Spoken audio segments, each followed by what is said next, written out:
Hey, happy Groundhog's Day. Well, not really, just feels like it. April 16th. Hey, I thought I'd do a video in front of my bar today where I've been spending an absorbent amount of time getting away from my children and trying to hide from them when they come and ask me how to do their virtual homework, which hasn't worked very good, but I've been spending more time down here than I have in the past. Hey, anyway, I thought we would talk today a little bit about a question I got from a client today. It was a really good one, and it was really simple. Client's in process of building a house. House isn't going to be done for a while. He applied for a loan, and his question was, hey, look, am I going to be able to get a loan when the house is done? Because I read in the news that there's some changes in the mortgage world. And why wouldn't he ask me that question? I mean, some of the things that I just pulled up today: Forbes, mortgage loans getting harder to come by.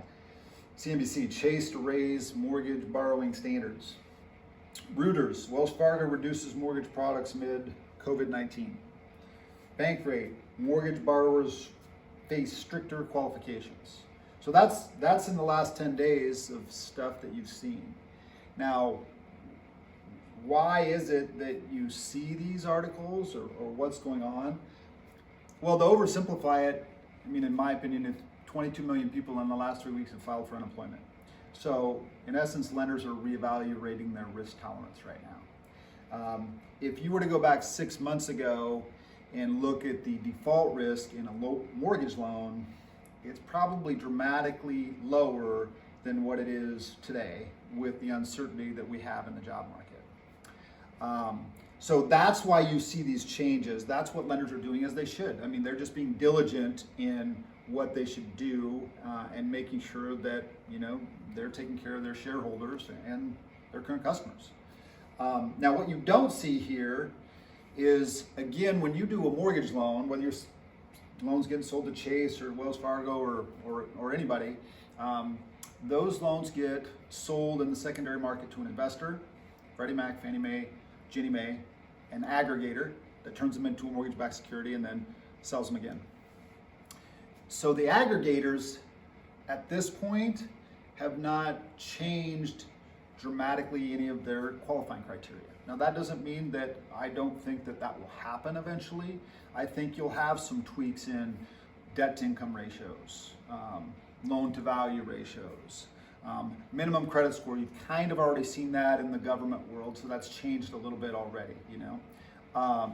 So those changes probably happen, you just haven't actually seen them yet. The lenders are being preemptive and making these changes in their world to basically protect themselves, okay? So what's that mean for a normal consumer, you know? What's that mean for me if I'm taking out a loan? Well, in the short term, it means that the borrowing standards are probably going to get a little tougher, you know? Are we going to have to do more stuff? Well, yes. I mean, if we're doing a mortgage loan and we verify your employment, in the past, maybe we would verify it 10 days before you were going to close. Well, now we want to verify it the day that you're going to close because we don't know if you got furloughed. We don't know if you have a job.